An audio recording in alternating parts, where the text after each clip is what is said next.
Y apareció Juan el Bautista en la región del Jordán, predicando el bautismo del arrepentimiento, y las multitudes venían a él. ¿Te gustaría saber a quién le dijo generación de víboras? ¿Qué significa esta expresión? ¿Te gustaría conocer cómo se bautizó Jesús y qué edad tenía cuando comenzó su ministerio? Bueno, vamos a estudiarlo juntos en Lucas capítulo 3. Nuevamente, bienvenidos amigos, amigas a Momentos de Esperanza. Qué gusto saludarte. Es momento de abrir la Biblia, es momento de escuchar la palabra del Señor, es momento de profundizar en ella, pero también es momento de quedarnos callados y de pedir que el Espíritu Santo hable a nuestro corazón. ¿Sale? Bueno, vamos al capítulo de hoy. Capítulo de hoy muy interesante. Nos habla del inicio del ministerio de Juan el Bautista. Recuerda que nos quedamos en que él se fue al desierto. Se considera que sus padres, como ya eran muy ancianos cuando él nació, pues vivieron poco tiempo y entonces él se fue al desierto. Y fue el desierto la escuela que él tuvo. Él no fue a las escuelas de los rabinos. Allí hubiera malogrado su formación porque había muchas ideas erróneas.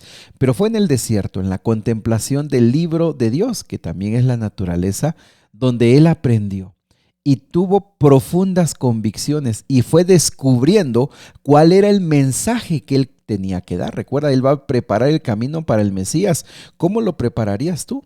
Probablemente nosotros lo hubiéramos hecho de otra forma, pero él lo tenía que hacer como Dios quería. Así que en la soledad descubrió el mensaje que Dios tenía para la nación.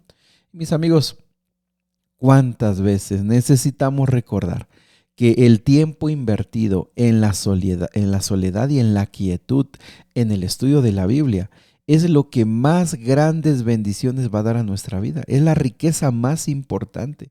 Vivimos tan ajetreados, vivimos corriendo, que no podemos ni escuchar nuestra propia conciencia. No podemos meditar en la vida, no podemos meditar en lo que está pasando con nosotros. Juan el Bautista en el desierto por muchos años, en esa soledad y en esa tranquilidad, buscó al Señor. ¿No te parece que es tiempo también de que nosotros nos demos cuenta dónde realmente debemos invertir tiempo? Bueno, Juan el Bautista lo hizo. Y bueno, en el versículo 1 también nos menciona varios personajes que gobernaban. Por ejemplo, César. El César era Tiberio, el gobernador de Judea era Poncio Pilato, Herodes el tetrarca de Galilea. Y bueno, estos datos nos ayudan de alguna manera a tener claro que Lucas tiene un informe pues fidedigno, aunque también debemos decir que hay muchas dificultades para lograr conciliar la cronología, debido pues a muchos datos que no conocemos, pero nos da certeza la investigación de Lucas. También nos dice que Anás y Caifás eran los que estaban de sumos sacerdotes. Aquí puntualizar algo: Anás era suegro de Caifás. El que realmente era el sumo sacerdote era Caifás. Su suegro Anás es el que tenía más autoridad y la gente lo veía a Anás como realmente el sumo sacerdote. En esos tiempos cambiaban mucho. Las leyes judías indicaban que el sacerdocio o el sumo sacerdote se heredaba y era de por vida. Pero en este tiempo los gobernantes los cambiaban a como ellos quisieran y como también se portaran y apoyaran al gobernante. Por eso, aunque Caifás era el sumo sacerdote, realmente el que mandaba era Anás, que por cierto tuvo como unos 5 hijos y todos ellos eran o fueron en su momento sumos sacerdotes, que por cierto, lo sabemos, fueron personas terribles, corruptas, solamente buscando su ganancia personal y no buscaban buscar a Dios y tampoco enseñarlo al pueblo. Aparece Juan el Bautista, veníamos hablando de él. Él sale del desierto y va a la zona del Jordán donde había aguas, porque su mensaje, dice el versículo 3, es de arrepentimiento. Ese era el mensaje que Dios quería, predicar un mensaje de arrepentimiento de pecados.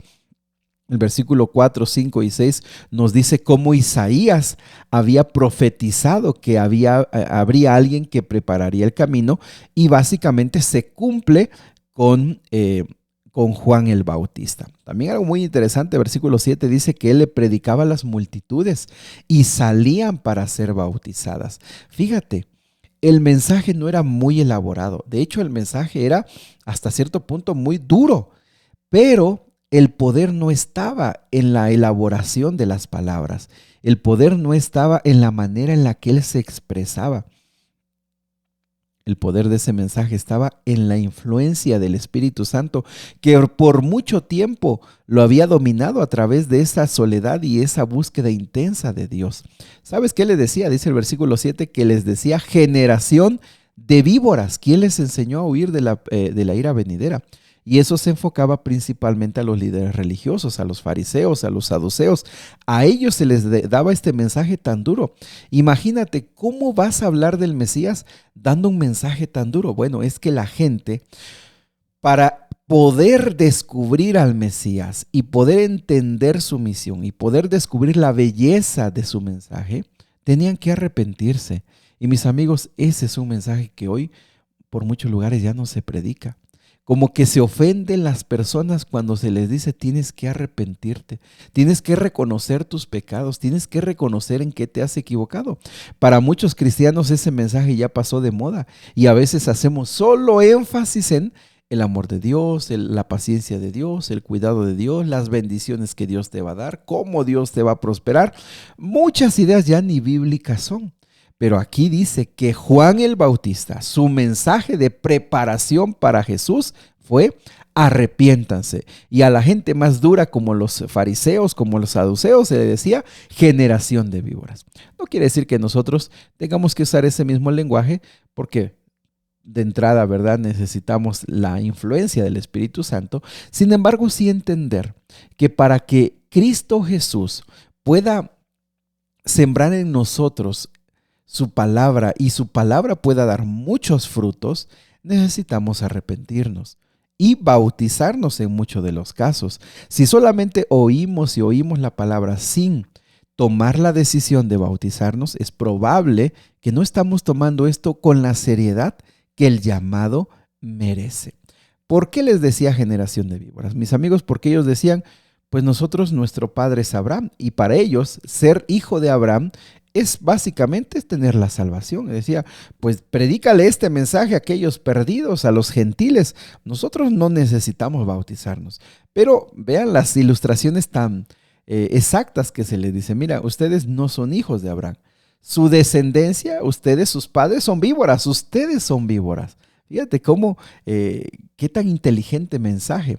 Y también les dice, miren, dejemos de quiénes son hijos. Aquí hay algo importante. El hacha está puesta al tronco de los árboles. Si el árbol tiene buen fruto, va adelante. Pero si no da buen fruto, va para el fuego. Entonces, en pocas palabras, Juan el Bautista dice, mira, dejemos de discutir que si soy hijo de este, si soy hijo de este. Aquí los frutos son los que dan evidencia de qué es lo que hay en el corazón. Y mis amigos, qué razonamiento y qué argumento tan más sencillo y poderoso. Dejemos de decir, yo soy cristiano, soy de esta religión, soy de aquella religión, yo llevo tantos años en la iglesia. Dejemos de decir, yo tengo tantos cargos, yo tengo tantas experiencias. No. Aquí los frutos.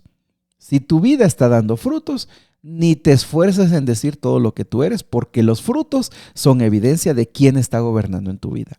No hay frutos en tu vida, pues por más que nosotros tratemos de argumentar, pues no hay otra forma más que los frutos dan evidencia. Ojo con esto, me parece que es una forma muy sencilla de entender lo que ocurre dentro del corazón del ser humano. Versículo número 10 dice que la gente decía, ¿qué haremos? Entonces, ¿qué haremos? Oigan, es que el mensaje era muy poderoso por la presencia del Espíritu Santo. Tenemos que recordar eso. Nosotros solos no podemos. Tenemos tantos problemas y no parece que tenga solución. Tenemos tantas dificultades y decimos, Señor, pero ¿cómo le voy a hacer? Quiero que no te olvides que Dios puede hacer en un solo día lo que a ti te pueden llevar años. Que Dios puede hacer en un solo día lo que a ti te puede llevar toda una vida. Porque es el poder del Espíritu Santo. ¿Quiénes decían que haremos? Bueno, unos eran los publicanos, los que cobraban los impuestos. Otros eran los soldados que honestamente decían, bueno, ¿qué vamos a hacer? Y lo que aquí responde Juan el Bautista es muy importante. Arrepiéntanse, bautícense, pero no solamente pidiendo perdón por lo pasado.